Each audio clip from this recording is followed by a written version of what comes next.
this opportunity to talk about our needs. So as most of you know, for a couple years now, I've been discussing the ongoing growth with our septic system program.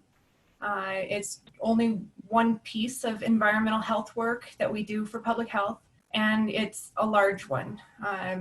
We've been state mandated to continue to add different parts or programs to the on-site wastewater treatment program. And right now I'm currently behind in adopting some of the, implementing some of the pieces of the program. So for example, March 1st, 2019, I was supposed to start licensing all contractors, all pumpers and cleaners. We've created the test, the exam, and the process for installer contractors, and that is successful. It's added to our workload, but I have not yet been able to find the time to create the test and the process for licensing our pumpers and cleaners. That's not all just on me. I've also been waiting for CDPHE to help develop the state Part 8 exam that needs to be a part of that process, and then for the Lake County Part B to be a part of that also.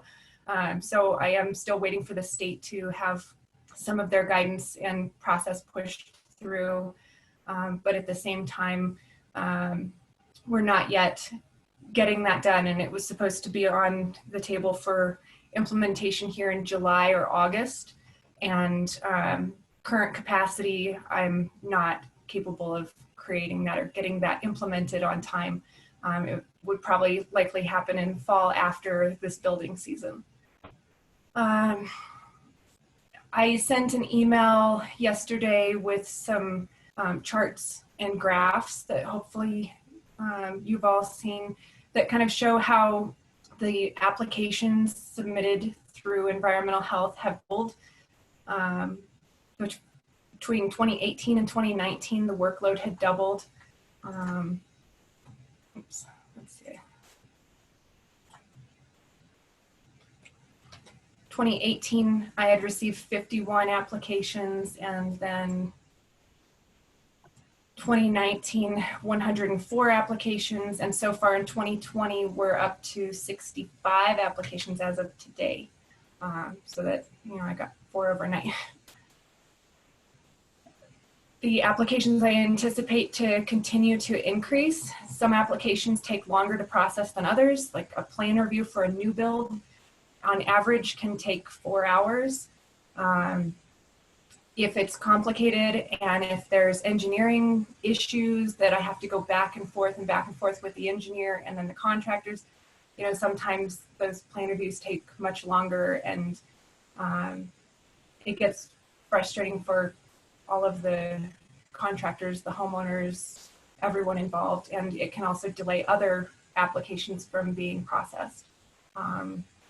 Typically before COVID, plan review process was taking between 10 to 15 business days. As I'm sitting right now, it's taking me about 19 business days on average to process a new build permit application. And with our short building season, that is unacceptable. And I've been trying really hard to work through that. And it is causing some issues for me personally. Just the workload is getting stressful, and I don't want to say I'm at burnout, but it's definitely overload with COVID on top and trying to manage all the other program aspects. Let's see. So, what I'm asking for is an administrative person to help relieve a lot of this time and stress. An administrative person can quickly receive in the applications, start logging them into our spreadsheets, assigning them for review, doing some of the emailing back and forth between the contractors, the engineers, making sure that we're receiving the well permits and making sure that those are lined up correctly, because a lot of that verification time it's time consuming. Working with Paul Clarkson in the Building and Land Use Department to check and see what's there, what is actually being built. Is it going to be a 5-bedroom mansion with an unfinished basement and a garage with an apartment above it, with extra space that we've got to then have the engineers, also adjust their plans to include additional space or possible future bedrooms. So all of these different aspects need looking into research and working with other departments and other, I guess, just aspects where we have to collect a lot of information, and that administrative piece is a huge component, and I need assistance. So hopefully you've received the job description also. And right now we're asking for a full-time employee, and I believe the starting wage on that, Colleen had said at $12 an hour, or between 12 or 14 for administrative. Jackie, can you mark? Oh, sorry. I was just going to say, and to throw it all on top here, today I've currently got reports of sewage surfacing in Twin Lakes. So as soon as I get off this call, I've got to jump in the county car and drive out to Twin Lakes and try to investigate what's going on out there. So lots to do. Jackie, can you share the job description with us? Can we give you the ability to share your screen? Yeah, let me see if I can bring that up here.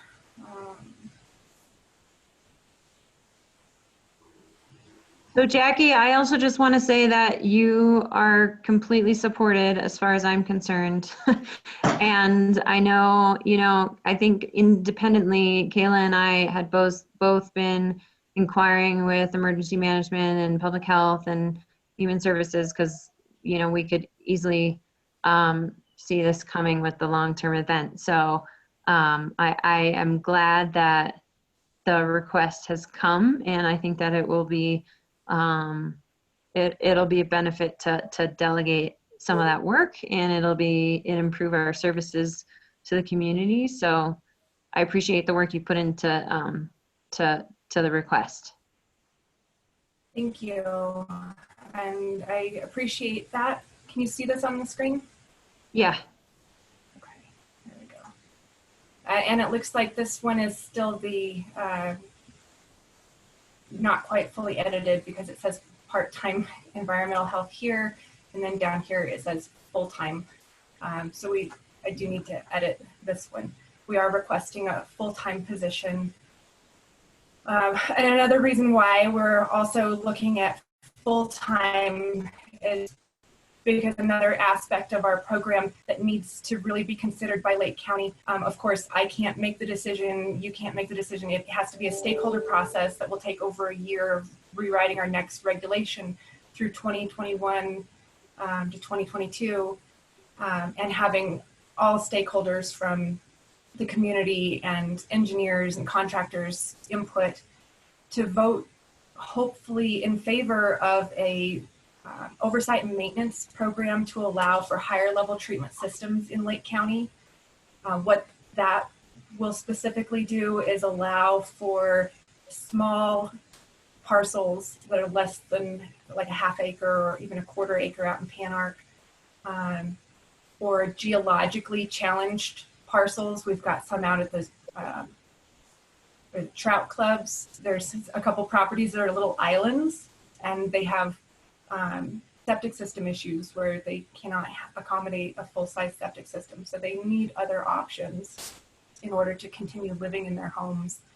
And we currently cannot offer them higher level treatment systems because the state regulation requires the county to then have an oversight and maintenance program, which would require staff and administrative time, and a database. The database, I think I've got that figured out. I've been working with online RME for over 4 years now, and last year we started the online program, and it seems to be working out. There's always some little bugs that I spend a lot of time technical support with online RME and skip the paper working through some issues, but we're getting it worked out. But this administrative position would also set us up for a successful implementation and approval from CDPA to start allowing higher level treatment systems if that's what's voted in by our county, which I Jackie, hope can that you it- scroll up so we can see what the essential functions are? It's cutting off scroll up, yes. the other way. Like here, Yeah, to the essential function. yes, please. Jackie, would this person, in the top piece of that job description, this person helps with all pieces of environmental health. Is that going to be the goal, or is the primary focus going to be on the OWTS? So administrative duties and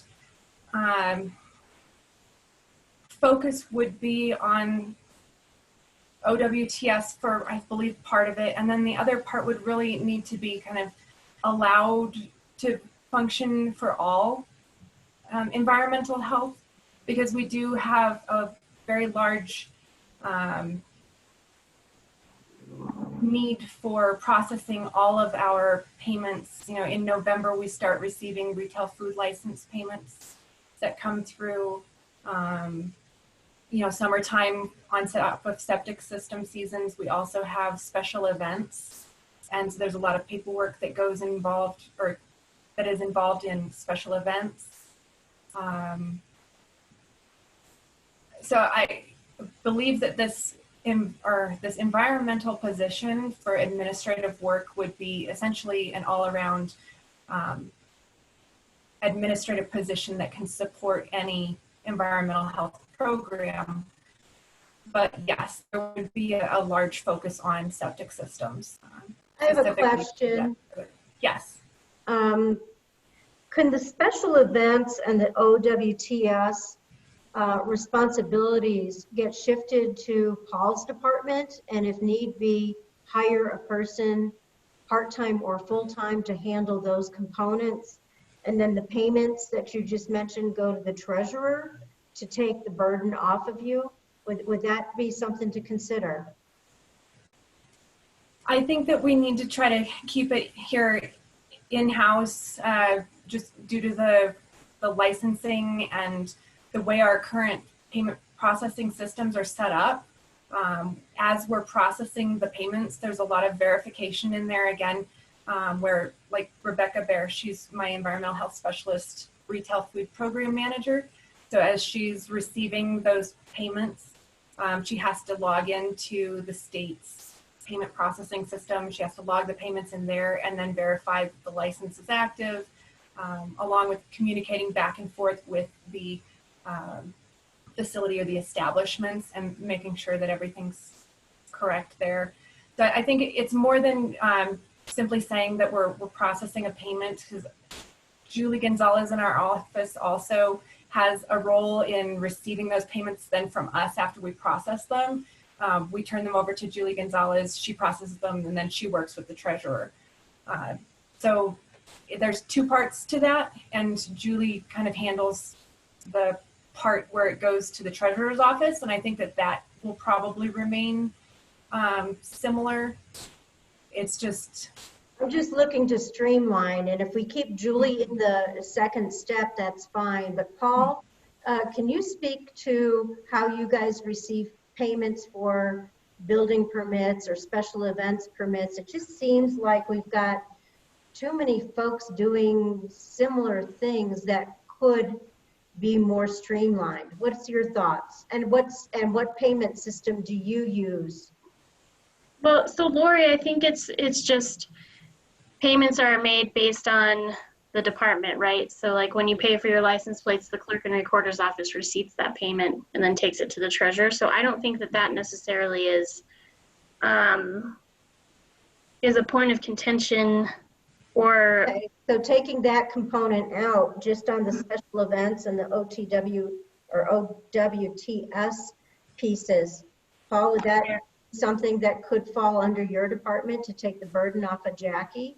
And so actually, I would like to speak to that. I don't think that that would work out well. I've currently got, like, for example, the OWTS program It's taken me over 2 years to get set up with online RME for the online payments, and the applications go through online RME. The customers pay online either by e-check or credit card, and it goes through the SIPA payment portal that took us, oh my gosh, over a year to get that implemented, and that was such a pain that I don't want to have to ever redo that. And Julie's gotten that payment verification set up through the treasurer's office pretty well. So I think that is working. And so I don't feel that that's a good fit there. And also the processing permits for online or for on-site wastewater treatment systems are by state statute under public health. So again, that's something that some counties, OWTS programs were under building and land use, but they were moved under state statute to public health, so they need to remain under public health. Yeah, I would probably back Jackie up on that. That would, to split pieces of what Jackie has to do and give it to us, I think would slow the process down even a little more, simply because it's divided. Jackie has a hard enough time getting materials out of our records that she needs to get. And as she just said, community development departments, almost statewide, contained the environmental health department. That was building, planning, and environmental health, which all coordinated with each other. CDPHE, I think, Jackie, correct me if I'm wrong, back in 2012 or 2013, did require that environmental health departments come under the heading of being public health. It's taken a while to figure out how to communicate between buildings and land use and the environmental health department, but I think we've got that fairly well worked out. It worked better when Jackie was walking distance, and now she's no longer walking distance to us, but I think that being under public health is statutorily mandated, isn't it, Jackie? It is.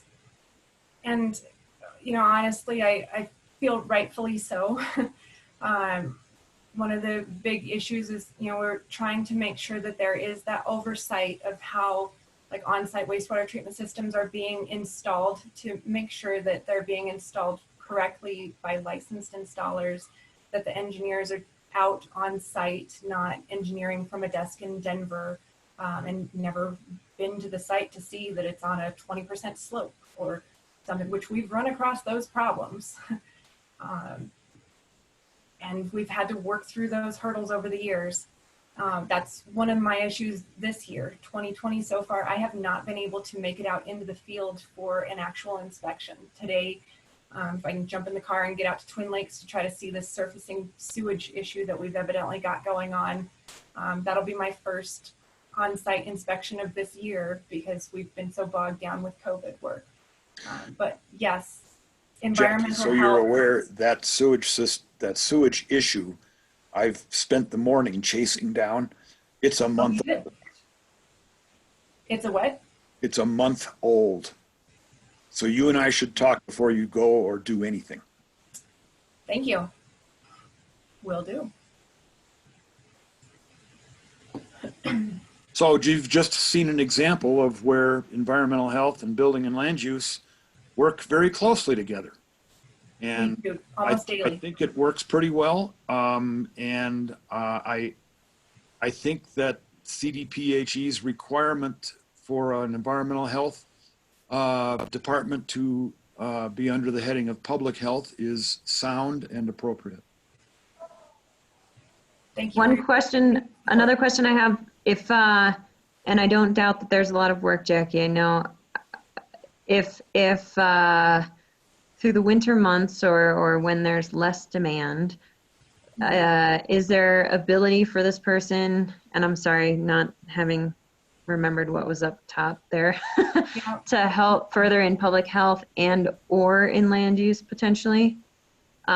Just thinking with that kind of administrative skills, I mean, basically just, my understanding is that this person will stay busy. I believe that there's more than enough work to fulfill this job duty. And if for any reason, I wasn't able to find work during slow periods of time, this being a public health position, we can totally flex that work into other public health work that we are doing, and it would be fulfilled.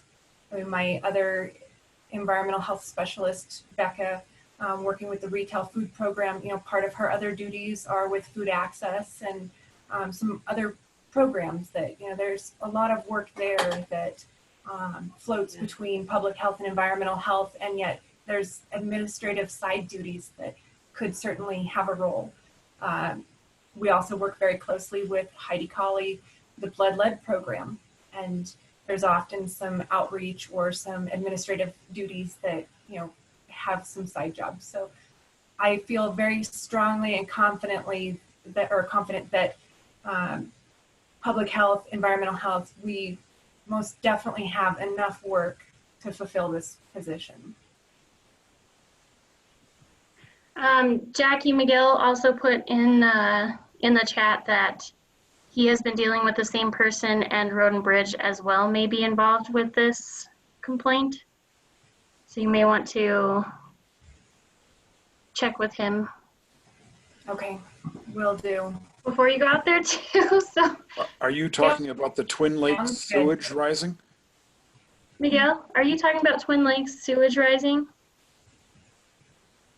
That was one of the issues I did hear, and it was in a combination with what Road and Bridge had done in work, and whether or not that road was a county road heading up towards, I think it's 199 was the address of the newly constructed home.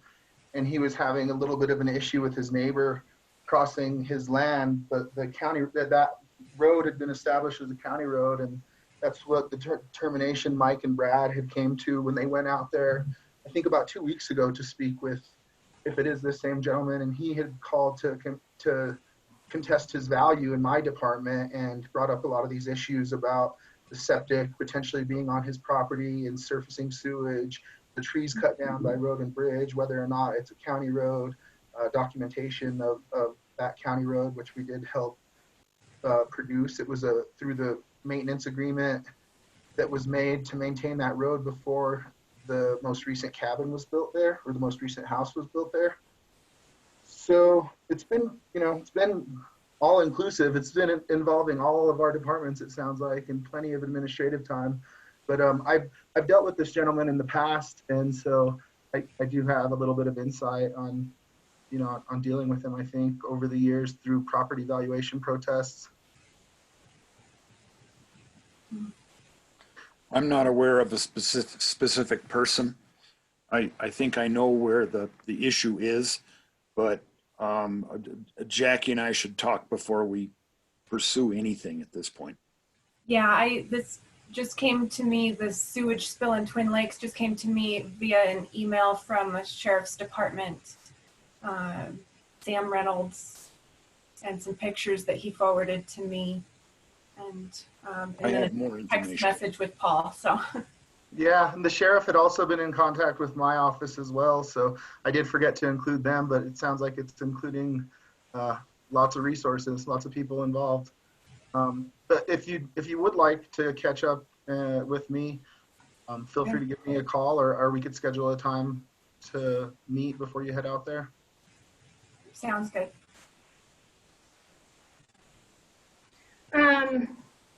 Does anybody have any other questions for Jackie? Commissioner Glenn, do you have any questions for Jackie on her request for us to consider a full-time person to assist with this? No, I don't have any questions. Okay. I would like to lend my extreme support to Jackie in this. In addition to all of her other duties, she's been letting us know about septic permit issuances, which we have to have because we can't issue a building permit until the septic permit has been issued.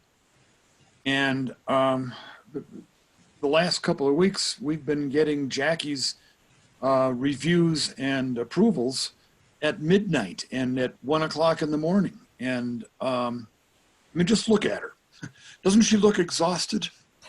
She, that's something that I have questioned and I've raised to Colleen, unbeknownst to Jackie. One of the suggestions that I had was that perhaps we collect the fee for a septic system and turn the process over to an engineering firm. But Jackie can talk much more intelligently than I can about how that won't work. Yes, so we did write into our Lake County regulations the ability to have an engineering firm do plan reviews or our inspections. And we did that purposely as a backup to me. And it worked out well last year when I had to take emergency time off to deal with my husband's health issues and the loss of my father. It was great to have as an emergency backup plan, but it was never meant to be a permanent fixture in this process. So we had an engineering firm contracted out to review the plan reviews, and during that time that they knew I was out of the office, contractors just simply held them back and didn't submit them. And when I returned to the office and everybody knew I was back, then they started submitting them again. So it, you know, if I put out that out of office alert and let people know I'm going to be gone, they hold on to the work and it just waits for me and hits me when I come back. One of the other issues, you know, we've had, if an engineering firm reviews another engineering firm's plans, some engineers feel very strongly that their design is better than the other engineer's design.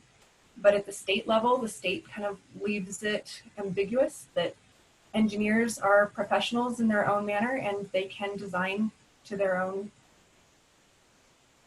design criteria as long as it meets the bare minimums of the state. So it is hard to try to contract with one engineering firm and then have butting heads from those professionals. So I think it is better to have a county official who isn't that engineering firm trying to tell another engineering firm how to design their plans. As far as inspections go, again, we're able to defer to engineers and have the engineers, when they are out, required to do their inspections, take the photographs, turn them into us, and let us know what they see, and we can defer to their reports as our reports to meet the minimum requirements for CDPHE. But again, that kind of doesn't meet the entire purpose of CDPHE's Regulation 43, which and state statutes which require public health to oversee these installations and make sure that we're not just wet stamping plans and throwing them into a filing cabinet and approving permits for buildings that we're not double checking to see, does their well permit actually allow for an ADU above a garage? Was that house built with a unfinished basement originally, but now 2 years later, they're finishing that basement and adding in 2 more bedrooms, and they're going to short-term rental it out, and then, you know, overfill their, or over occupy the house and the structure and fail their septic system. There's many different components that go into these programs, and just a lot of administrative work and time and energy that goes into reviewing these plans, reviewing these applications, processing them. We did have a couple of circumstances last year, in fact, several, while Jackie was out, where engineering companies and well-regarded engineering companies took advantage of the fact that Jackie was out. And she had to do a lot of backtracking. And I got involved in chewing out a couple of engineering firms for not following the black and white lettering that Jackie had in the permit.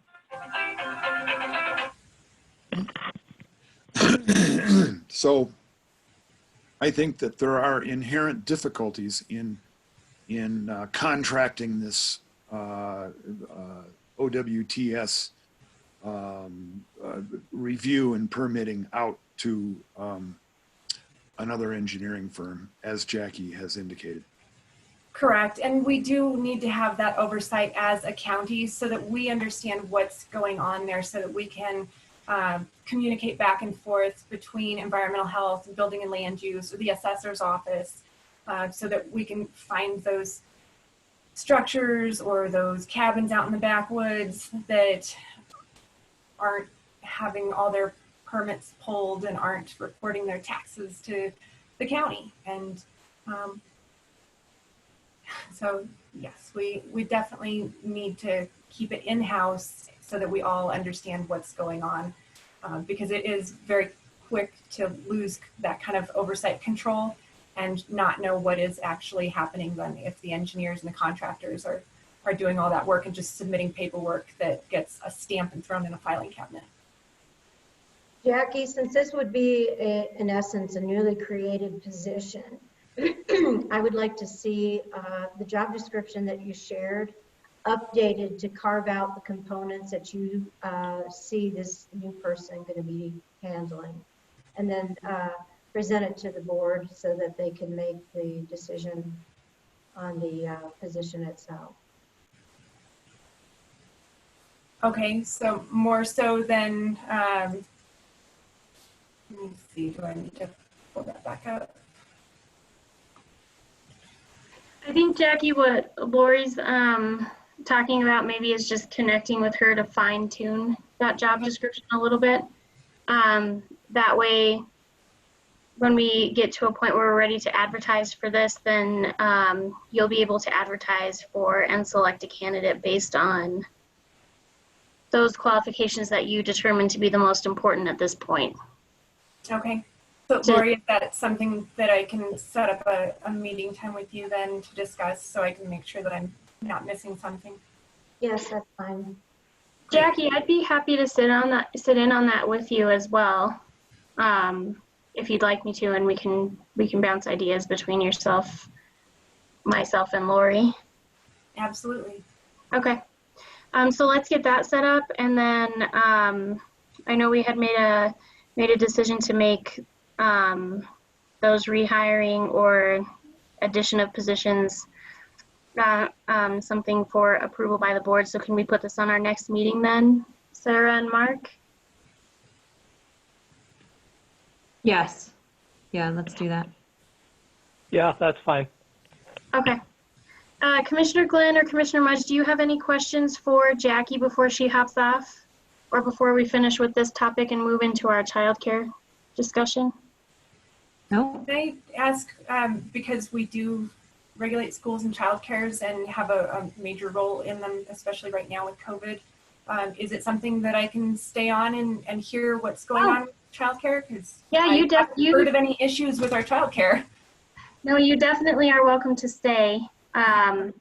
So anybody is obviously welcome to stay. I just want to be respectful of your time. But it might be really beneficial for you to be on, actually, given the conversation that we had yesterday with the Office of Early Childhood Education. So Janine is here to join us to talk about some of the emergent issues that we're facing with Bright Start.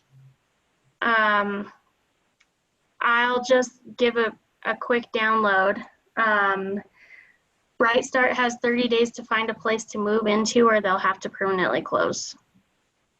So Janine, you want to talk about that a little more in depth, potentially? Yeah. So Bright Start is the only child care center in Lake County that offers child care from age 1 and up year-round, that is licensed and exempt. I will say that we have other sort of underground child care in our community. And we have the center, which starts at age 3 and up, and they are not open in the summer. and they are currently located at Pitts Elementary. The center is currently located at Pitts Elementary. Bright Start, before, about 3 weeks before COVID, so back in end of February, they were located in the Baptist Church. What's the official name of the church? Do you remember, Kayla? I do not, but Anyway, it's the Baptist Church. Yeah, it's the one out on North Harrison. Yeah. Off of Mountain View. Yeah. So anyway, the near the bowling alley, the former bowling alley. The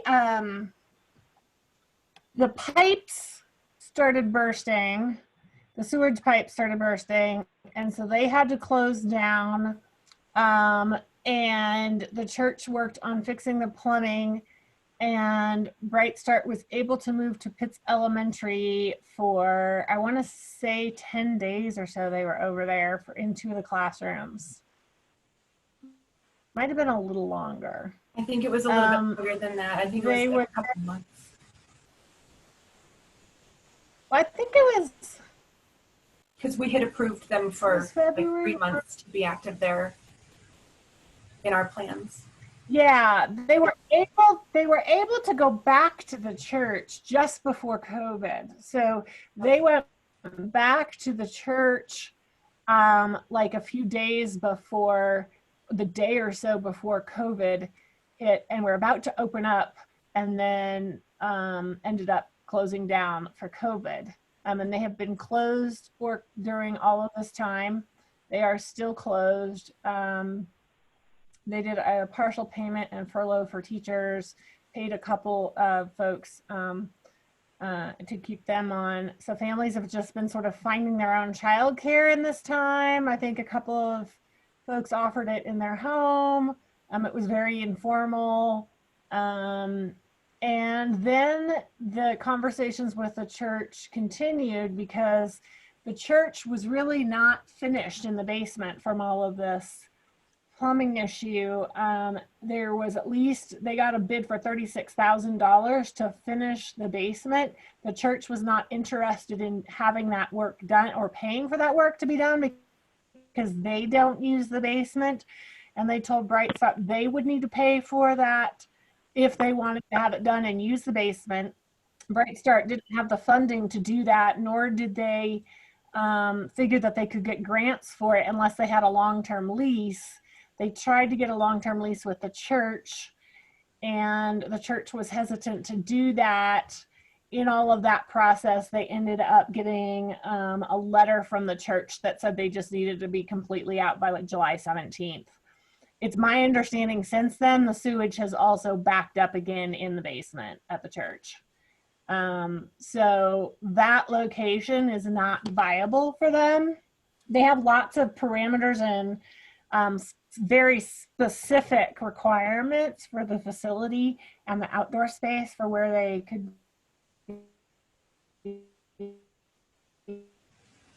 We did check with the former location that Bright Start had been in up on 5th Street, and it has been leased out for a year. So that was not an option. So we are at the point of helping assist them with finding a location, and likely the county will need to support some of the cost of the location, whether it's going through renovate or repurpose an existing location or a new build or whatever it is. So we've been researching that in the last week as to what all of those options are. Looking at existing county properties is sort of the last place we were at. Between that and Pitts Elementary, trying to go back to Pitts Elementary, which is somewhat problematic, especially on any kind of a long-term basis. The school district administration will be moving the center to West Park, but that's not for another 18 months or so. The administration offices are slated to stay in the Pitts Elementary building, but also the Pitts Elementary building is not super viable for the long term, as there are challenges with that. facility. So also conversation about what land does the county own, what land does the school district own, what are the all the possible options out there. Do you want to take it from there, Kayla, into like county-owned properties and what potential that could look like? Or do people have questions before we get that far even? Sarah, go ahead. Janine, did you say that sorry, you broke up a couple times. Did you say that West Park, the current West Park building or the new West Park building?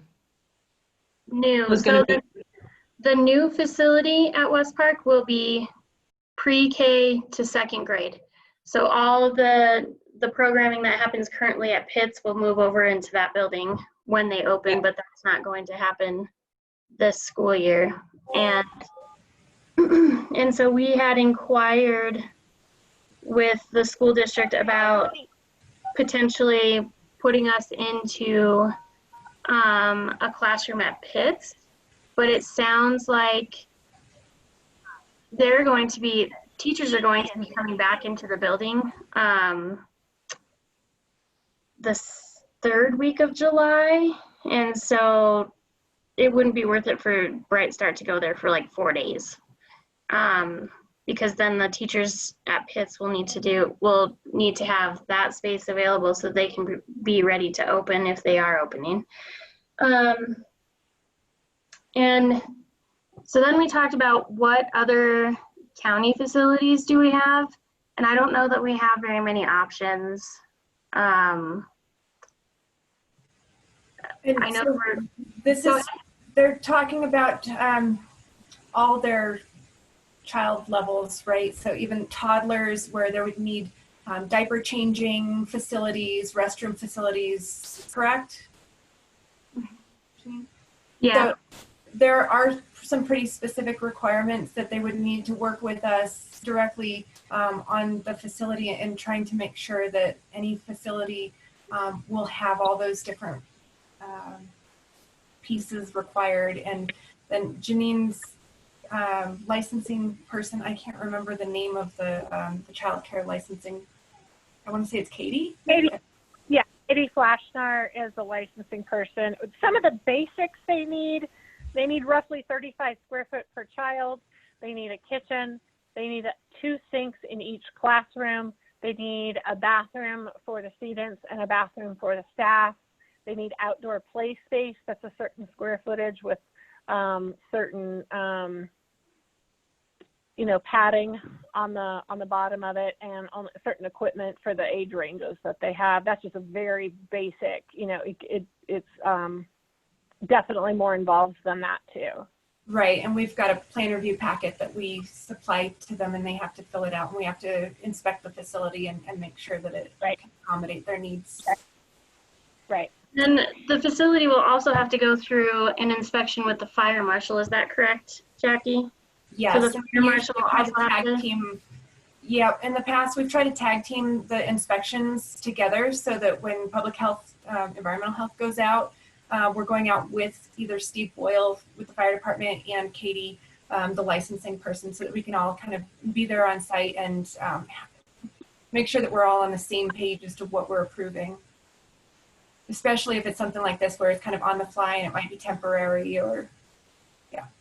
Well, and that's the status that we're at. Is we're trying to figure out, do we try and work on something for the next 60 days?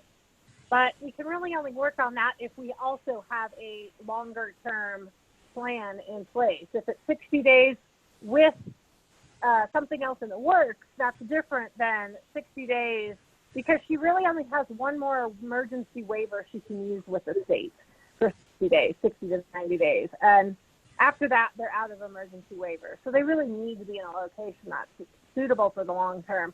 And just to, I think, reiterate, which I think you all probably know, we have no child care in Lake County right now, then. Not just no child care for certain ages. Well, I'll take that back. Rocky Ridge Rock technically is child care, and it's for older ages, but it's not year-round. It's not permanent. It's a couple weeks session at a time. So we really have nothing for parents who are returning to work right now. So that's where it gets urgent. We have had minimal assistance from the Department of Human Services, which this is just not something they're typically very helpful with. There's not specific money for it.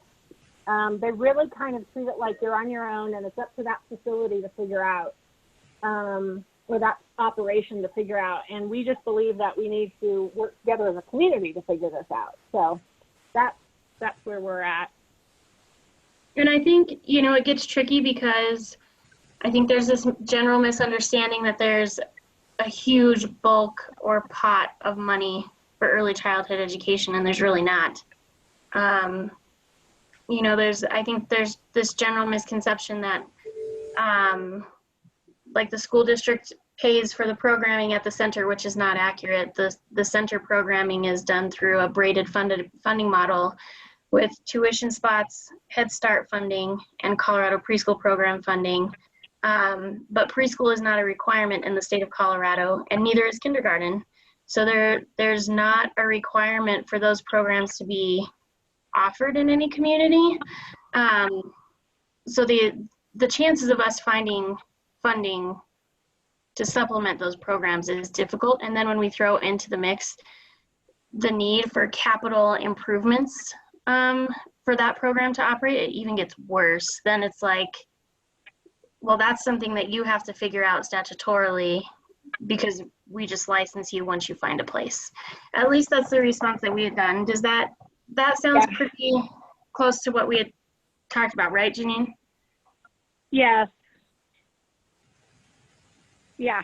So I think their only option at this point is for us to be at the table as a stakeholder and assist them with finding a location. I think if we don't have childcare, then our workforce is going to take an even bigger hit than it's already taken from COVID. And I don't know that we can necessarily afford that to happen.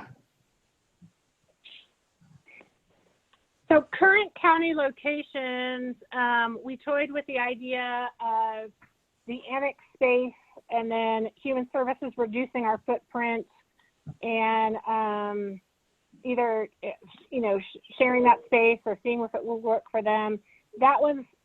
We're going to take a look at it, but it's a pretty tough one because there's really not outdoor space and they would require quite a bit of interior space. Do you want to talk a little bit about the current probation space, Kayla? I think you guys might know more about that.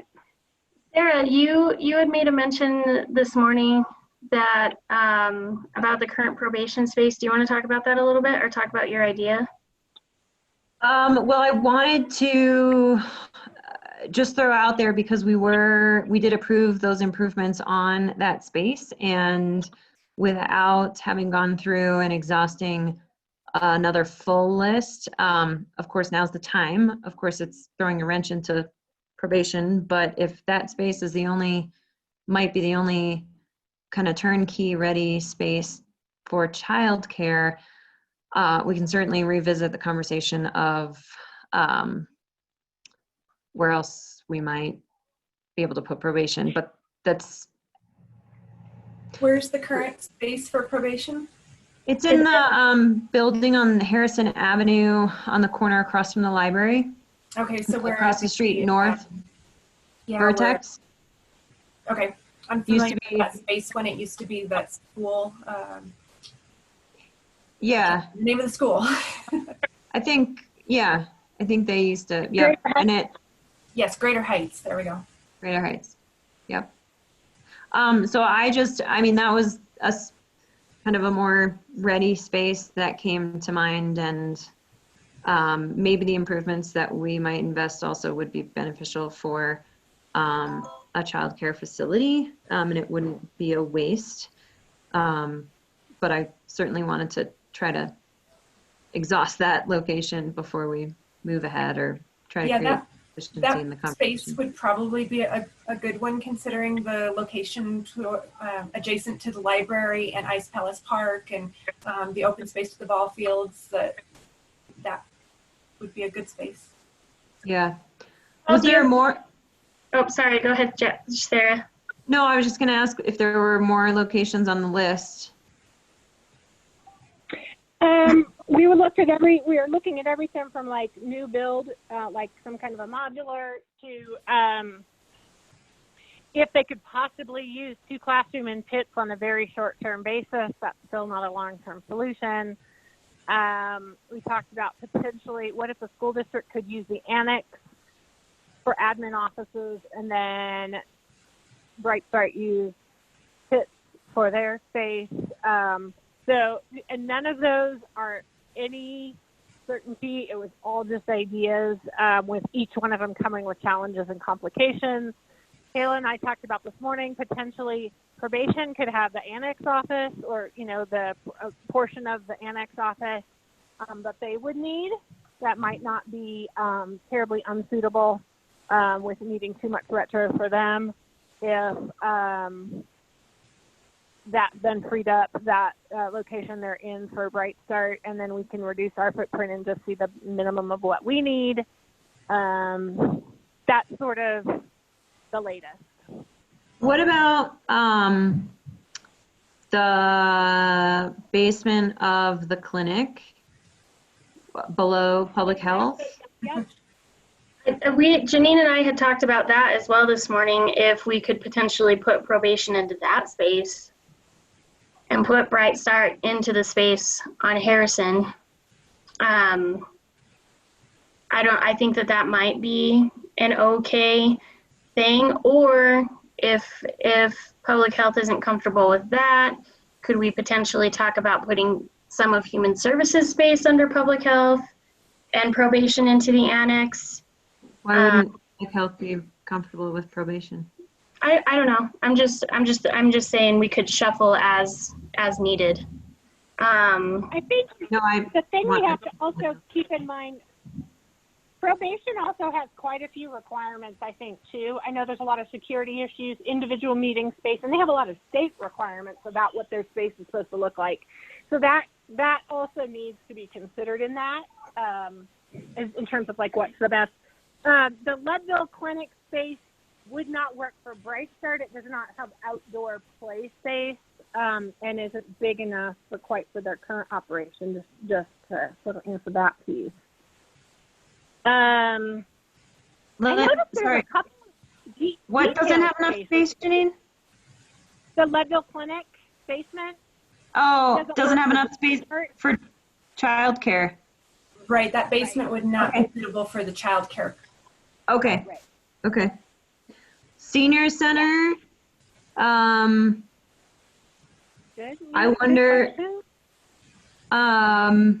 if we are looking at if a modular of some sorts would be adequate to build. I know it wouldn't be done in 60 days, but we could maybe look at community field location and add some sort of modular there. Well, we talked about that too, and then talked about, even if in talking to Danny today, like they have the ability to move their playground stuff and their fencing to a location temporarily. So if we put them at that Harrison location, they could potentially move their stuff to have that outdoor space.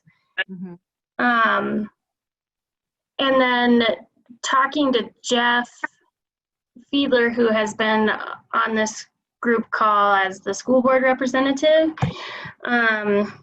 there's the potential for us to talk through the school district about, after the build is complete at West Park, could we potentially add on to the wing for preschool and add some early childhood rooms to that wing?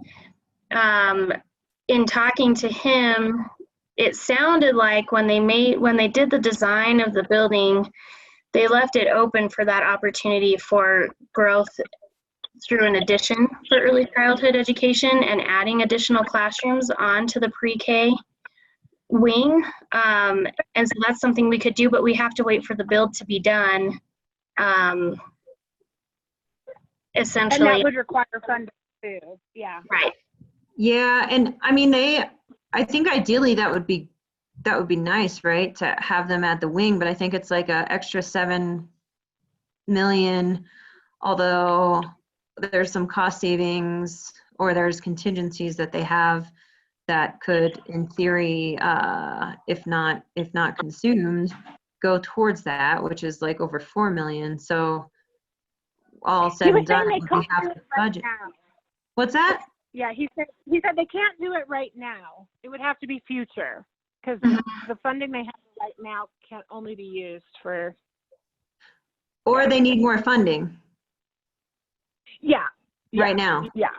Yeah, so to we do it would right have now. to wait, we would have to wait for construction to finish and then do it as an addition to construction. So I mean, I don't think it's anything that would be solved in the next Unless year we even. found 4 or 5 million.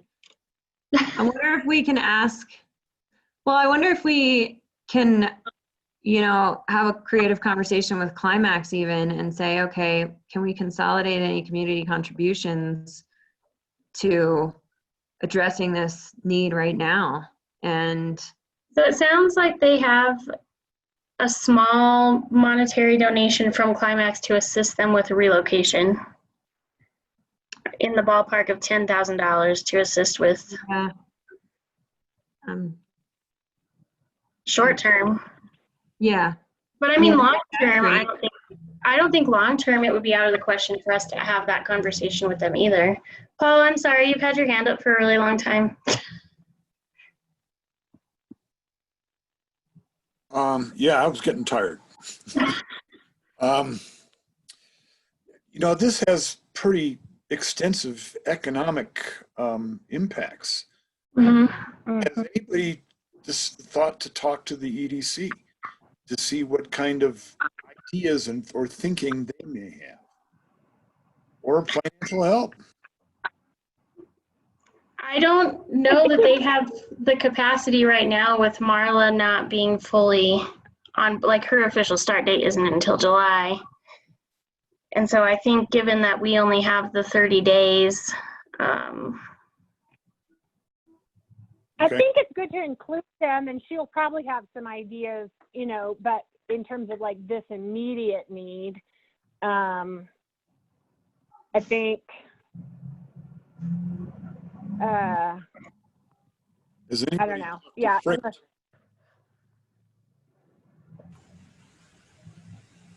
Yeah. Freight? Yeah. Did you say freight, Paul? What I said, freight, yes. I had that thought, but I don't think that's, I don't, It's yeah, I'm not sure. Necessarily qualified. Yeah.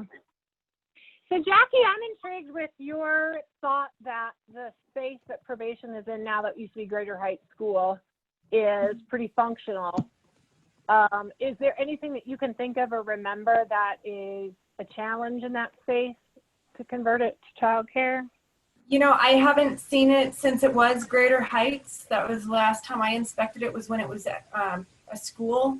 And so I don't know if any changes have been made or modifications turning it into probation. So I think I'd have to see the space again, but ideally it was in good shape and it did have the separate areas that were necessary for like a nursing area if you had to isolate a child that was sick or something and wait for somebody to come pick them up.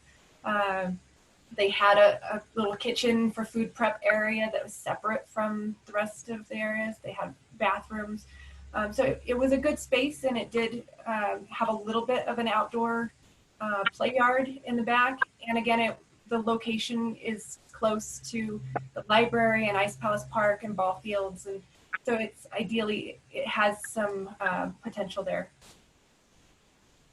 And does anybody remember why Greater Heights left that space? I don't remember. So the building had multiple gas leaks and the school then got into this same issue of renting out buildings that have reoccurring emergencies, and it became an issue with their license.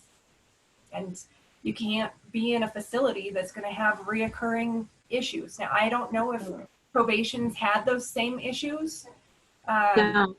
It seems to me that buildings also that Greater Heights and Bright Start have been in historically have been through the Hornings yeah, and that was not a good compatible setup either, because there seem to always be some issues with paying the maintenance bills and getting the maintenance on those buildings done to protect the tenants.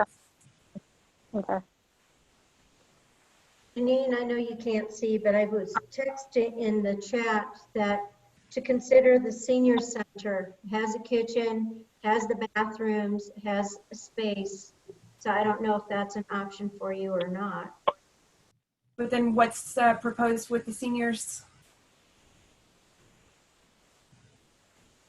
Is Because it I know being that they're still used hoping currently? to I don't know if reopen it's the senior center for seniors. I don't know if it's even being used right now, is it? Not right at the Yeah. moment, but they were doing some construction. I know that Judy Main has had some issues, not issues, projects going with the kitchen and trying to do some upgrades while they're not cooking and facilitating the seniors' needs. They're able to do some other maintenance for their building. But from all conversations that I've heard, they still have full intentions of using it as a senior center as soon as they can open up. Yeah, just the probation has not had the same gas issues, I don't believe. They've had sewer issues, which we spoke with the Hornings and, you know, said this can't be a chronic issue of clogging and all that. So they fixed that last year. So they're still the building owners? Yes.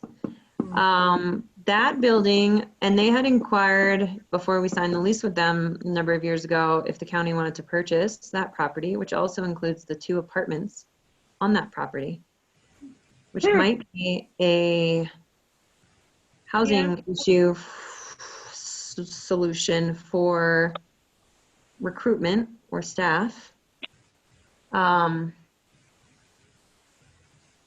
Our lease with them currently ends at the end of this year. So again, it's all kind of good timing.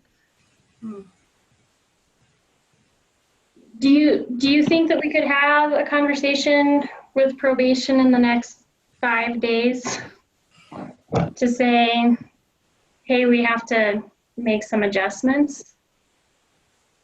Yeah, I wonder.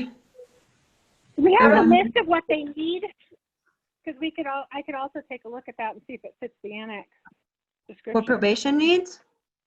Yeah.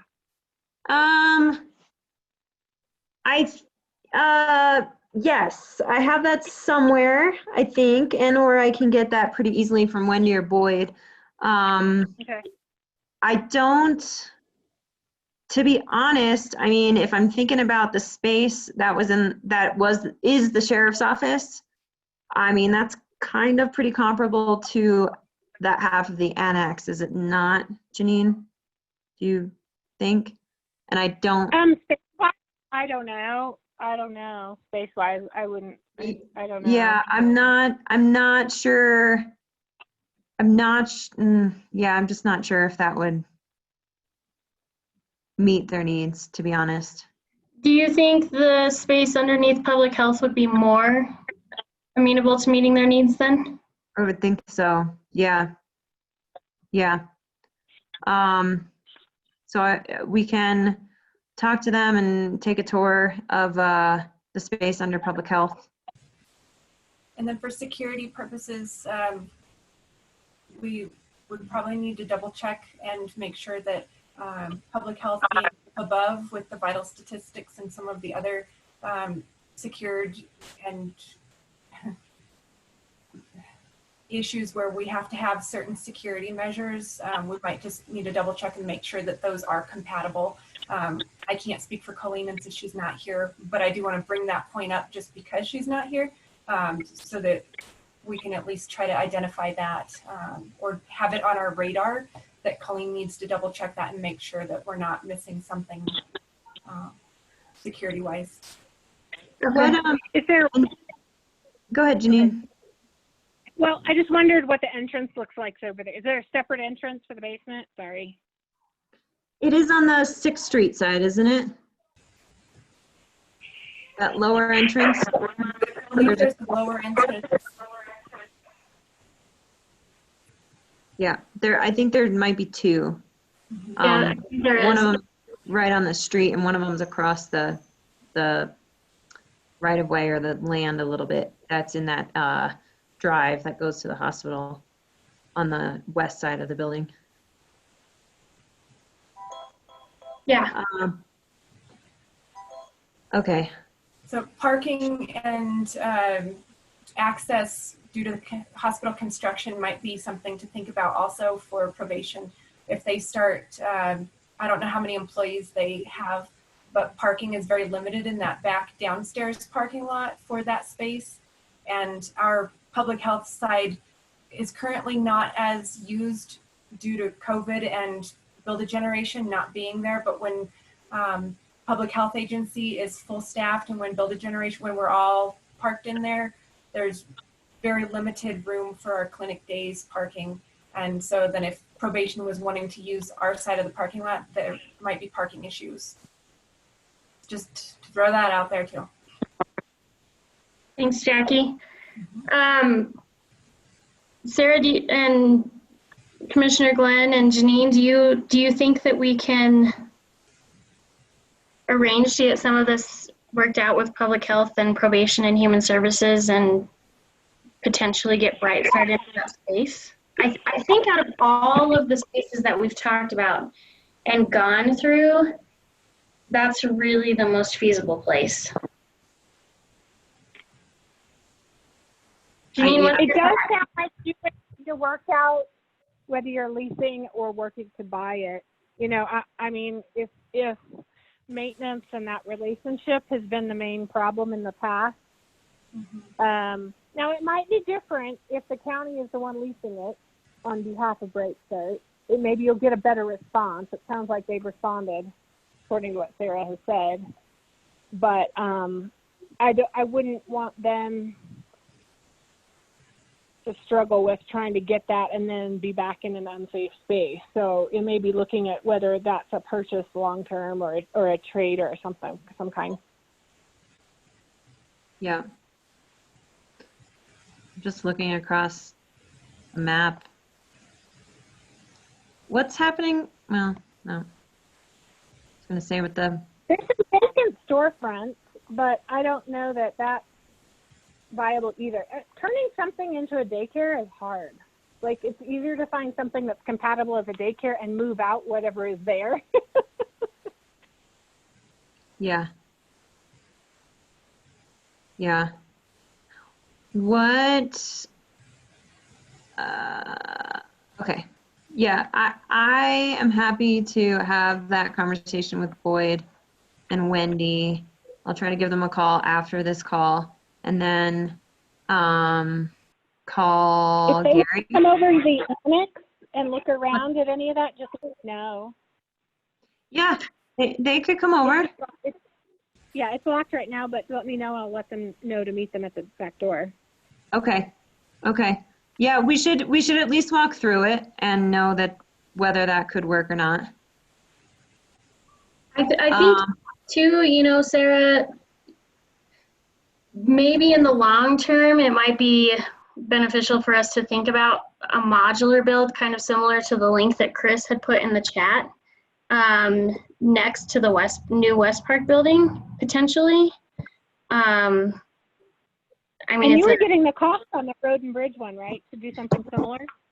Yeah, I was going to get the cost just to see kind of like $175,000. Yeah. But if you need a few more rooms, I mean, if it needs to be twice as big, then, Well, and the modular, according to Bright Start staff, it has to be on a foundation as well, which, just to let you know, I don't know if that's... And I think the road and bridge modular is on a foundation, right? Yeah. I think that would be kind of... the other thing I wonder, which I will call them as well, I just wonder if the Forest Service ever made a change or has plans to change their office space and their lease on their current location, and or splitting that, right? We had talked about that a little bit when we were talking about locations for probation.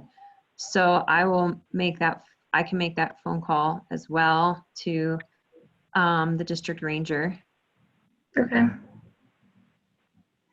And see. Is there anything, I know this sounds ridiculous. Does anybody know what's going on with the Shopco building? Is there any future plans for that? Tara just asked that question in the chat actually, and Chris said that it has been purchased and is going to be turned into what the Shopco and BV is being turned into, and I think it's a market. The restaurant. Yeah, so Yeah, it's a grocery store. Yeah, grocery store. Okay. That's my understanding, because the folks that bought the Shopco and VV are the same ones that bought the one here. And from what I understand, talking with Greg Lobby, they were trying to negotiate to get them to do the Leadville location first. And for some reason, they decided to do the VV one first instead. Okay. And the other one I remembered was that restaurant next to Roadway Inn. I know that one has problems, but it's just a large space. Oh. Well, interesting. I know, we have lots of interesting. My other idea too, Sarah, was maybe we find a viable piece of property in the city limits that the county owns or that somebody else owns, and we could do a property swap between us and them, or something. You know, Right. maybe we talk about swapping some of the property by like the intermediate school to put a modular building there with the school district for what we own closer to West Park. I don't know. There's But the other thing is, go ahead. There's a swath of land adjacent to the Forest Service building, the current Forest Service building, that is county. That might be something worth looking at as far as The other any- thing I was thinking of is we Management. keep thinking of county property, but is there any city property anywhere or existing buildings? I don't know. I don't think so. Is everything at City Hall? That's not any option for office space or childcare or any other buildings. Does anyone know if the mining museum has plans to change the exhibits or The reduce? mining museum used to have a back office or the back building used to be rented out by Greater Heights School, and it had accommodated some classrooms for older kids. I don't remember the bathrooms or any kind of a kitchen that might facilitate for like toddler changing stations or food prep, but there was a building back there that was near some open green space, had a doorway that could run out to Ice Palace Park, and so yes, the mining museum did have something that Greater Heights rented. Are you talking about the convention center? I Or don't are you know if talking that's about what the it was little called. house that's next to the convention center? I think it might have been a part of the convention center, but it's the little brick building on the back of the mining museum. Yeah, right. Because I was going to say that I was actually going to pipe up and say, it might be worth reaching out to the folks that bought the convention center to see, if they have any potential, space that could be rented short term until you all figure out something else. Do you know who purchased it, Chris? I knew you were going to ask me that, and I was just getting ready to look it up. I don't remember off the top of my head. We weren't involved in that part of it. I'm pretty sure Mayor Labe's son did. Well, no, they bought it from the mining museum, but then they sold it to the folks that own it now. Yeah. And PB Bruin, I think, is leasing space for storage there, but I don't know what they're doing with the rest of the space. We can definitely try to find out who it is, get the contact information.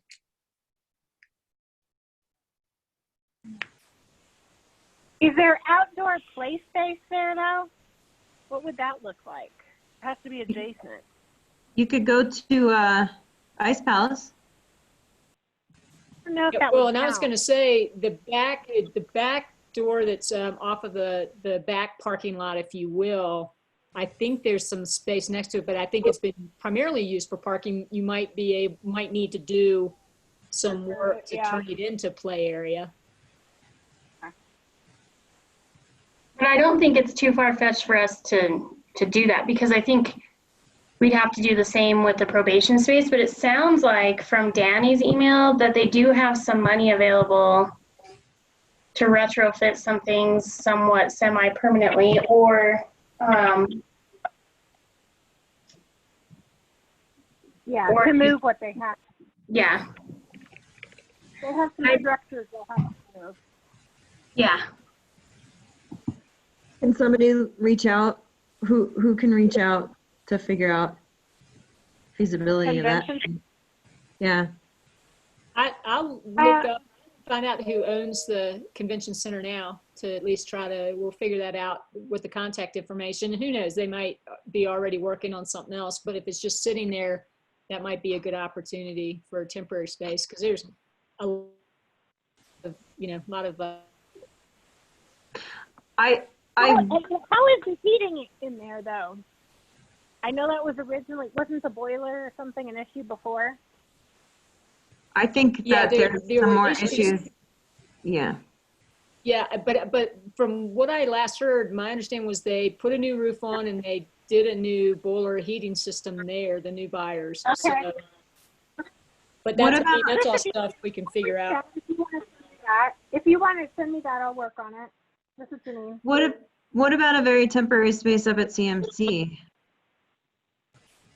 Yeah, the trouble is meeting all those specs. Like, you've got to have 2 sinks in every classroom. So you'd essentially have to use like one of the science rooms. CMC as we think, is planning on opening again. And they're trying to get, kids back in the dorm and stuff. And there's not a playground.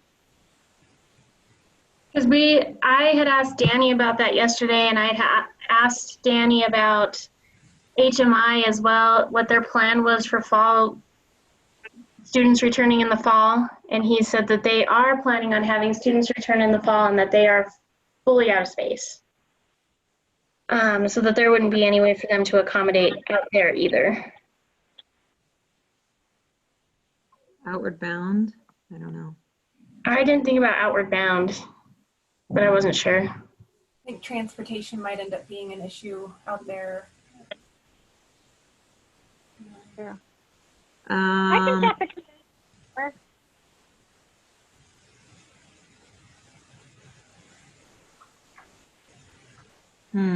You want to probation?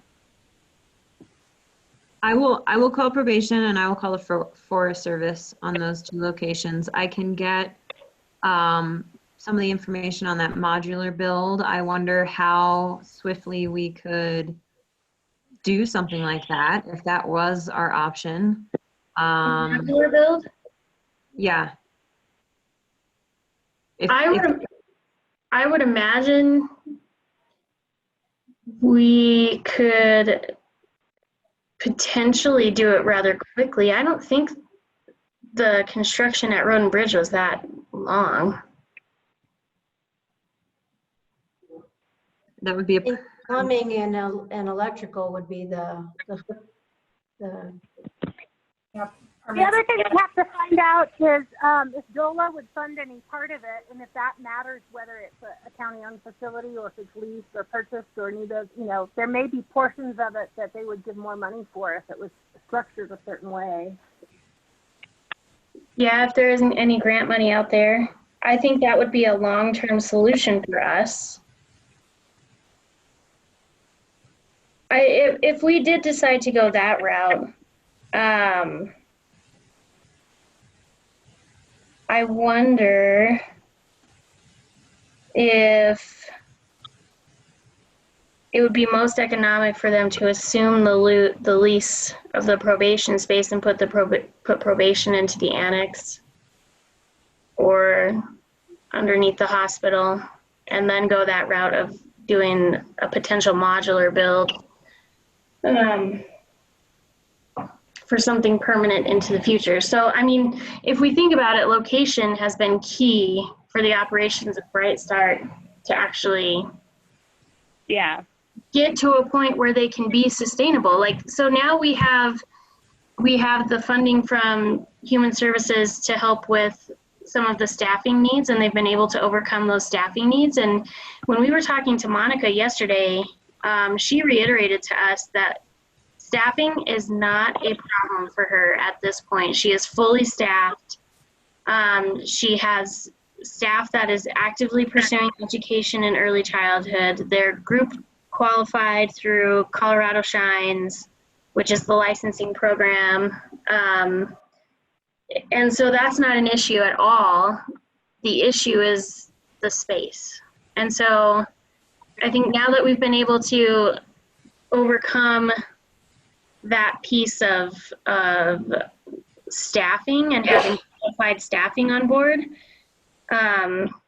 if they were to have that long-term space availability, that program would only be able to grow, really. Janine, what's your thought? Yeah, I think so too. I think we should look ideally at the space that we find if they could grow, because if they could expand teachers, they could even look at an infant program down the line. Mm-hmm. So I guess I'm not quite sure. You need 35 square feet per student, but does that mean that you need to divide that up into however many classrooms that formula looks like, or how many, and then the classroom is defined and those need 2 sinks. So can you just have 1 classroom and then other learning or nap spaces or what, like, and does probation actually meet then if we were able to help? Jackie, Okay. do you know, Pam? I don't have those regulations here with me open right now, and I can't quite remember, but it does seem like the age groups did need to be separated. So like the toddlers needed a special area away from some of the older kids. And the toddlers obviously needed to be adjacent to hand washing stations and diapering stations. And the older kids, needed to be closer to the outdoor play area space. So. Yeah, so infant and toddlers can't be in the same space as preschool age children. And so then you have that square footage requirement, and then on top of that, you have the ratio requirement of teacher to student.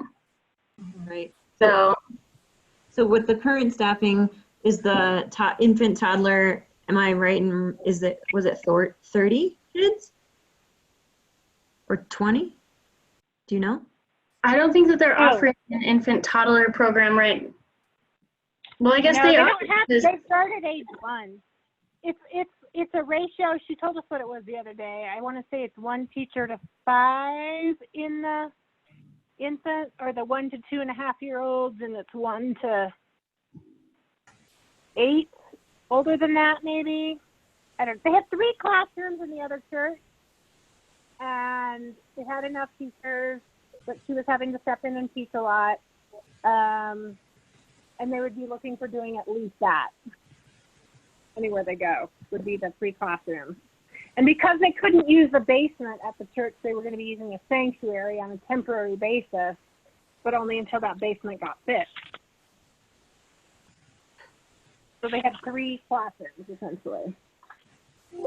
I think there is space in the probation for 3 classrooms and then some smaller room. I mean, actually, I'm gonna pull up that footprint of it, but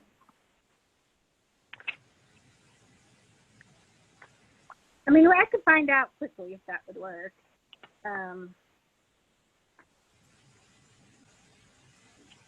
So if we want to check into what, I'll check into the convention center. Sarah can check probation, and talk to the probation administrators to see what other facilities would work if we had them go somewhere else. And then what else? Oh, and Kayla's still working on like the modular option for like a longer term. Is there Maybe hear other from Gold. churches besides that Baptist church that would be interested, that could help? I don't think so. We talked about that extensively. And it's our understanding that Presbyterian Church had childcare there once before and does not want to have it. Lutheran Church doesn't work.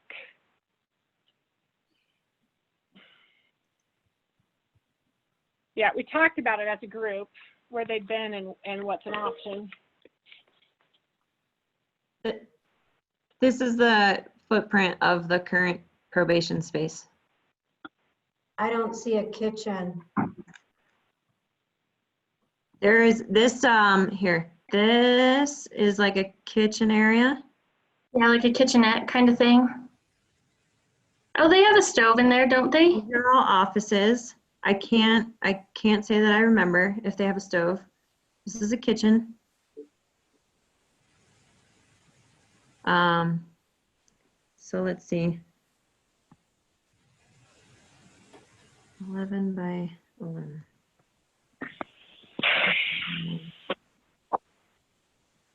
Are those permanent walls or are they dividers? These are well, I'll say they're permanent walls. I think so. Yeah. The walls on the offices, right, Janine? The what? The office walls around the perimeter, right? Yeah, so those might be too small for classrooms. They might be. Unless you have enough teachers per classroom. That's the challenge. That was the challenge even in the annex, is they were saying they might need to knock down some walls because our offices are set up as offices and you have to have a large enough space. That makes sense. The whole square footage is about 3,168. That's a pretty good size. That's a good size. And even if these can't be classrooms to have a certain amount of kids, this space could be either divided up or a wall might be able to be taken down. And it would seem that it would allow for a reasonable amount of growth and be ready in theory right now. Yeah, I don't know. I haven't seen it, so. I'm looking at this floor plan. It looks like those two center, and maybe even three center offices are open to one another to make a big space. Looks like the only real wall limitation is your corner offices. Well, and I think there's the potential, Jackie, you might You could do like here. you might be able to speak to this. Do you have to have a sink in an area for a diaper change, diaper station? The diaper station does have to have a hand washing sink, yes. Okay. Well, you could put a diaper station in this bathroom, right? Yeah. Right. Potentially. What's that? They could potentially use these as nap spaces too. Sorry, Jackie, go ahead.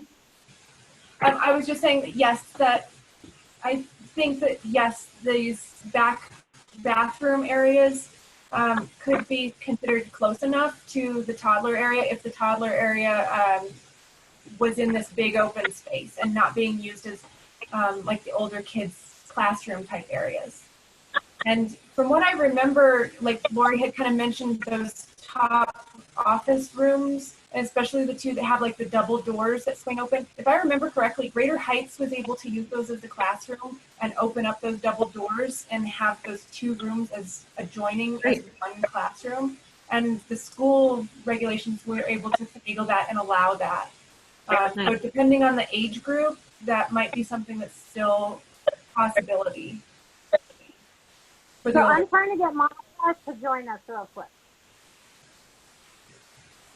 Trying to get who to join us? Monica? Monica. Oh, okay.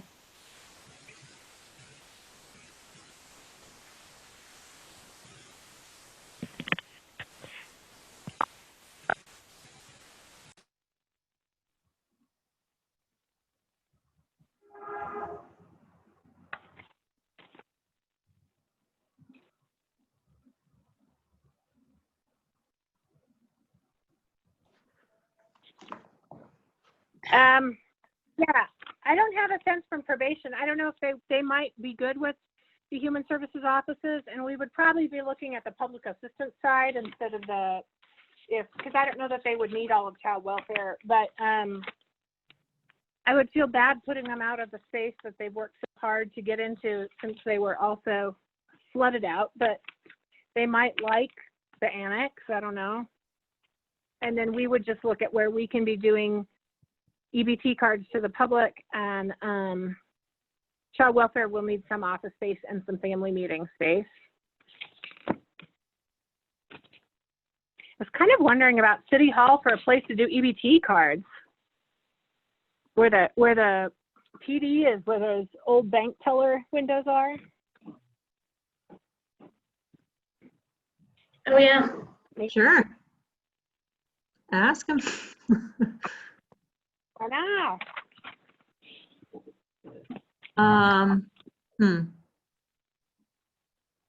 Is Monica going to join us or no? I'm sorry. Did I miss that? I think she's trying. See, I emailed it to her. I think she Okay. might try and speak to get on.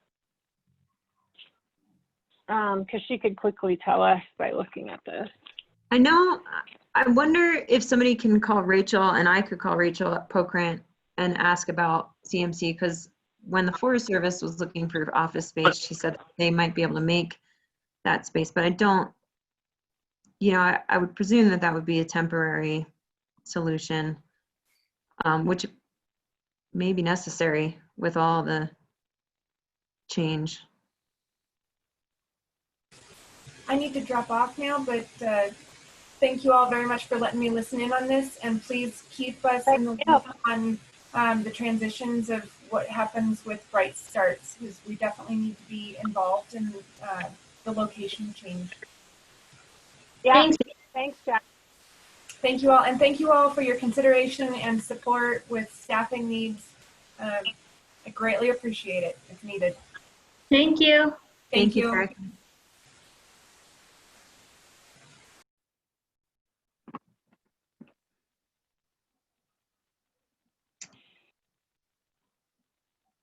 So yeah, those have been the challenges for space. I'm wondering if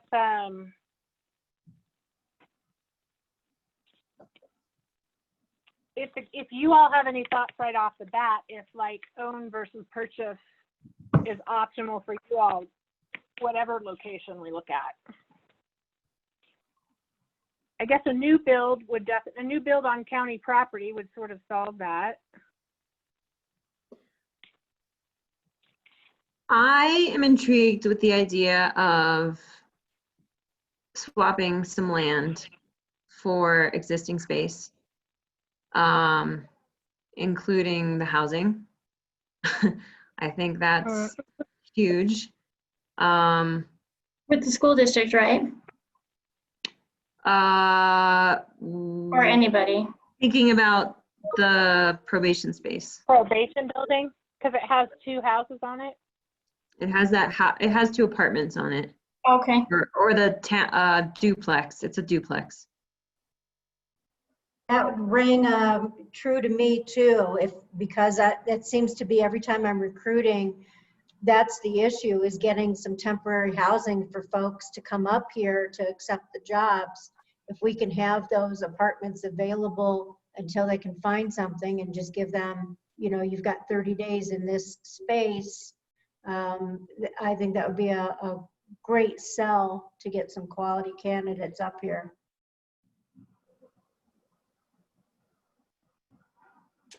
I don't know if Monica's getting that or not. It doesn't look like she's joined us, so. And the apartment spaces could also be turned easily into office spaces if that's something else we would want to consider for that probation space. Yeah. Do you know what they were asking?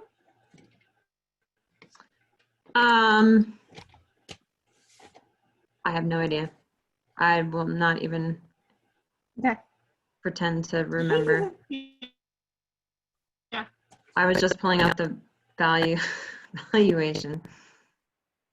I also love the fact that it's located right by the So library. I don't know that. It is by the library. It's by the school. It's a good location. Okay, what next steps do you all want to try to meet to talk about this? Is there another work session? We should put this on the agenda. What do you want to do? I think we need to try to make strides on this like as soon as possible because there's going to be a lot of people. Hey, this is Jeannie. Are you available? It won't let me, it says to open up, but when I'm opening it up, it doesn't, it says I need a password. Yeah, so the password is there in your email. It's 80461. Yeah. Oh, gotcha. I see it. I see it. Cool. Let me see if I can get up on here then. Thanks. Bumper. Thanks. Sorry for the last minute. We have something we need you to look at, and only you can tell us if it will work. Okay. I don't want to do that one. And then. Sorry, I don't know why my computer's taking so long. That's okay. Because you know, that's the way it is. In a rush. Well, it's all like, right? Of course it is the way it is. Let's see. Okay, Monica should be in. All right. I will let you go so that I can talk to you guys on the computer. Yes. Yeah. Thanks. Okay. So Monica's joining us. Hi, Monica. Okay.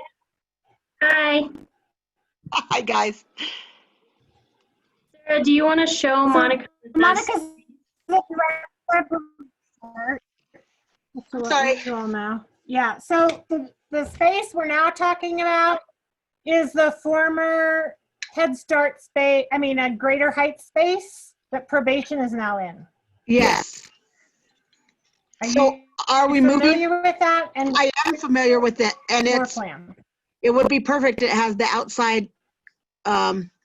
It used to have the outside playground. But I think, I don't know about the class. They used to have bigger classrooms. I'm not for sure. I'm like it because it's different now. I can see your floor plans that you have here. My only issue with that is, like I said, we only have 2 classrooms.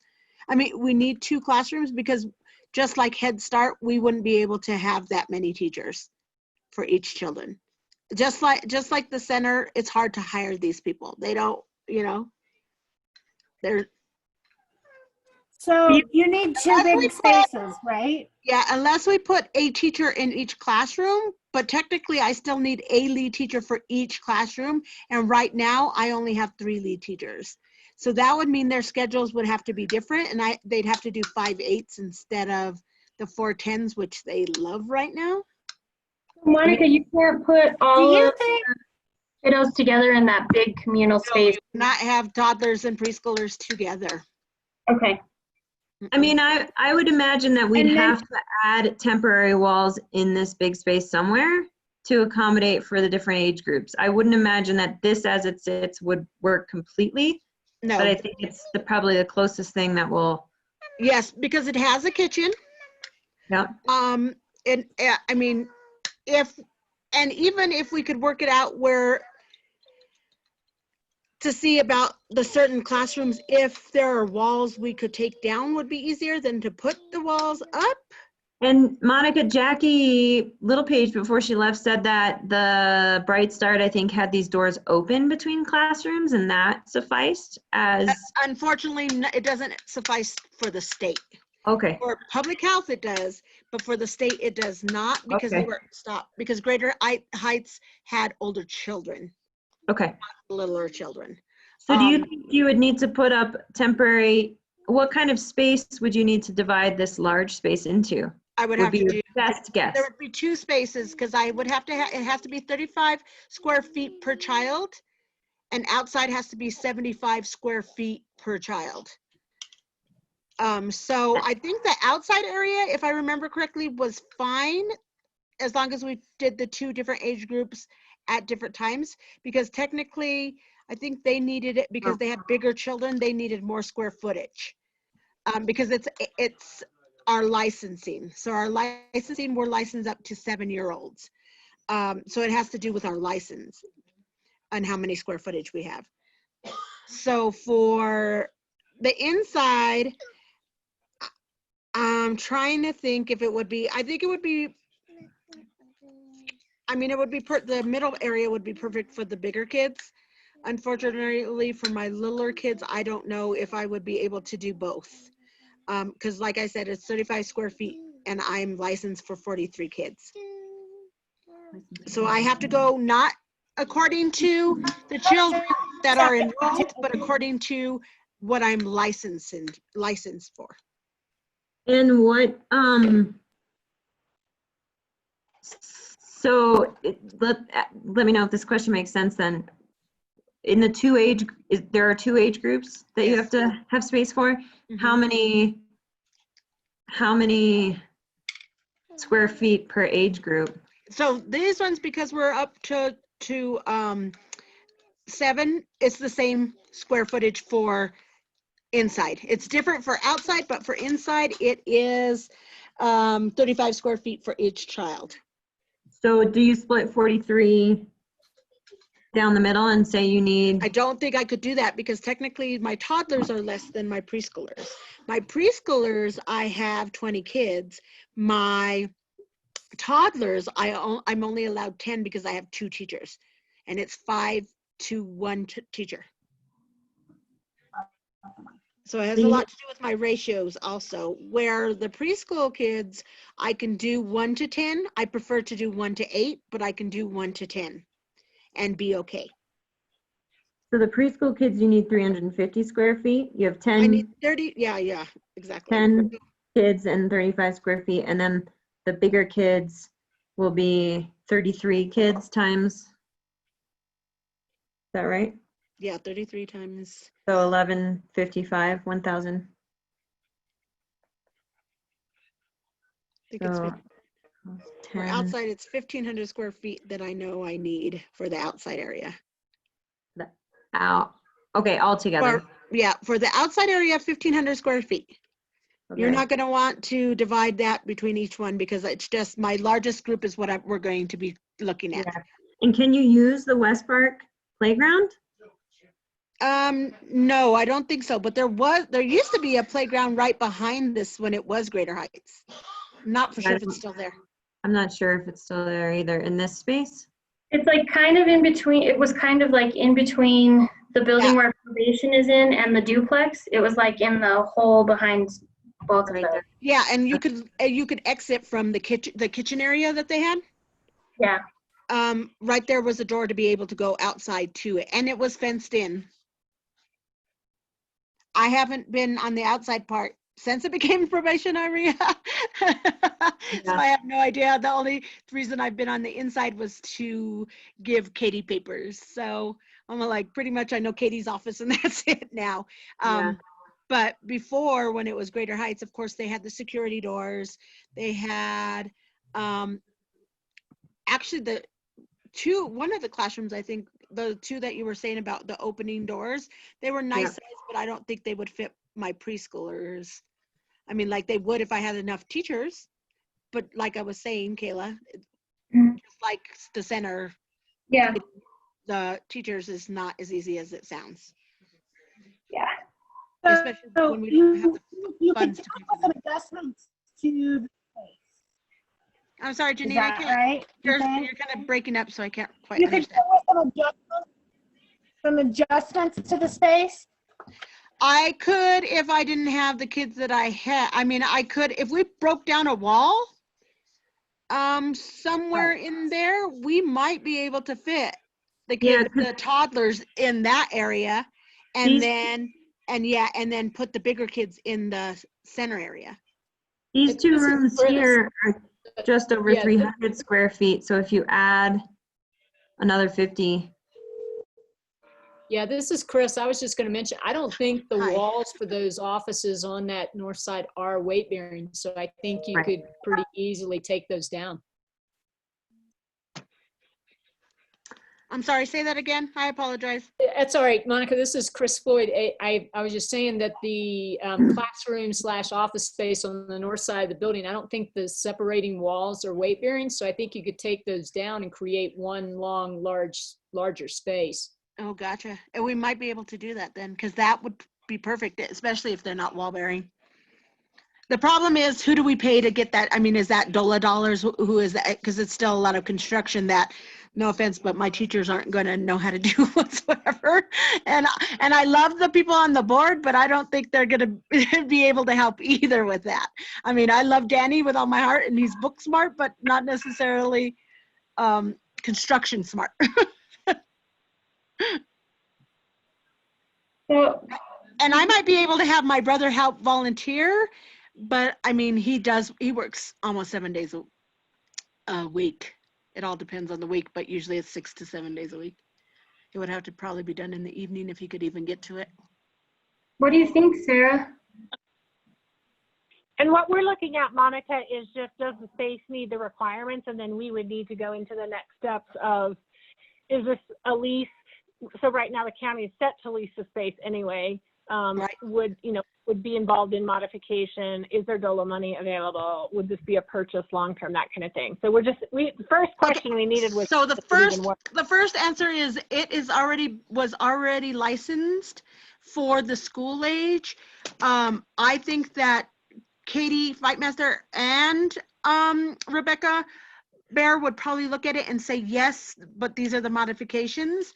I have talked to Katie Fightmaster. She's more than willing to come out to say, look at it and say, this and this is what you need. And then, because I still have I have to do the changing form and all that stuff, but that's not what we're talking about right now. But if we could get that, to me, the space is perfect as long as that outside area is still available to us and we could fence it in. I mean, we have the fence, right, at the church. So we could just pull that fence off and put it in the back if it's not still fenced in. Because they had bigger kids. So to have that licensed for the bigger kids, I'm not for sure how many they had is the problem. So, I mean, we would have to measure it because it would have to be 1,500 square feet outside. Sure. Okay. And so if that is possible, and if we could tear down one of those walls to connect 2 of those rooms, it would be perfect for the infant toddler as long as we had a sink in it. Okay. And we have the little sinks for the little ones because they have to have the little sinks put in, but we technically need a food prep area. Okay. Not just the kitchen, but for the adults to wash their hands in there also. I'm trying to think how many bathrooms are in that area. Two? Is there 2, Sarah? 3. 3. Yeah, see, that's perfect because I need a toddler bathroom, an infant bathroom, a preschool bathroom, and a bathroom for children, my staff. Sorry about that. So can you all see my screen? I can. So is this, is this whole space what we think we were talking about? Yeah. So we got Yeah. 27. So yeah, that would be perfect.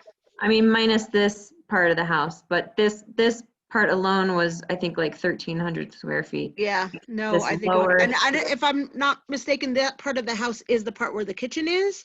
So Okay. it's the one that leads out to there anyway. So with it, even with that part, I think it's a little bit more than 1,500 square feet. Right. All right, I would like to make a few phone calls by the end of the day. So I think we just need to call a bunch of people and get the ball rolling. Okay, Sarah, what you're gonna talk with probation, right? And get them over to the annex. Janine and I were planning on being at the annex on Friday at 9. And I'll be there also. Friday at 9? Mm-hmm. Okay. You wanna see if they can piggyback on that time to be over there? Janine, would that be okay? Yep.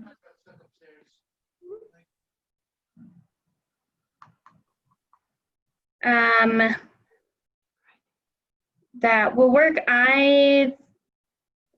I'll finish gathering some information on. Sorry. No, that's okay. And here's another thing to consider. Danny was getting $10,000 from somewhere. Let me see if I can ask him for where it was, because maybe that can go towards tearing down that bearing wall. It sounded like you got that from Climax, Monica.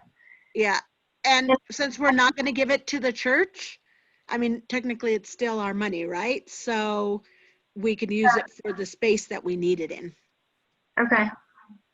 I'm not like, and we might as well use it to take down that bearing wall and make sure that it's still safe enough for the children to be in. Sarah, It would be kind of nice too. I mean, Friday, is there any way possible that not only can we go to the annex building, but go to the probation office so I can take a look on the inside? I think Sarah's going to coordinate with Boyd. So she might be able to connect us with Boyd to take a look at that space as well. Okay. I can ask that. Yeah. Thanks, Sarah. We had also talked about the convention space. Is there anything about that you remember right offhand that would or wouldn't work? Yeah. It's a full, I mean, we would totally need a wall between that area, and there would have to be sinks in both areas, little sinks in both areas for the kids. So I think it's going to need more structural work. Okay. I was tasked with checking into that, and I was just going to see. I mean, the space size is amazing, but structural wise, we would definitely have to do, and their ceilings are very high. Because it has to be a closed off space. It cannot just have partitions in it. Okay. Yeah. Cool. So do we want to reconvene Monday maybe? Definitely. I'm up for that. Sarah, does that sound okay? Yeah. Okay. So I'll get something scheduled for us to reconvene on Monday. Commissioner Glenn, do you have anything to add about the conversation or any ideas or anything? Not at this time, no. Okay.